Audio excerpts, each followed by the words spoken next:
তো গাইজ আমরা এসে গেছি তুফানগঞ্জ ঘুরতে। তো আমরা ফার্স্ট একটা মণ্ডপে ঢুকলাম, আর এখানে দেখো একদম দেখার মতো জিনিস। তো আমার ক্যামেরাম্যান জানোই তো কে, আমাকে একদম একটা ভালো ভিডিও করে দিতে পারে না, আর নিজেও যে আমি করবো সেটাও করতে দেয় না। তো আমরা এসে গেলাম আর একটা মন্দির, সব থেকে আমার ফেভারেট যা লেগেছে জানো গাইজ, কত লাইন কত পরিশ্রমভাবে ঠাকছে মা দুর্গার মূর্তি। তো আমরা গেলাম লাস্ট আর একটা ঘুরতে, আর সব থেকে আমাকে যেটা ফেভারিট লেগেছে এটা অনেক সুন্দর। আর আমার এই দেখো পুরো লুকটা কীরকম হয়েছে। তো আমরা এসে গেলাম ভিতরটা দেখতে।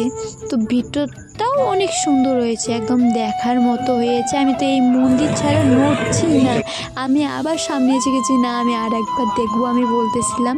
তো আরেকবার দেখে গেলাম।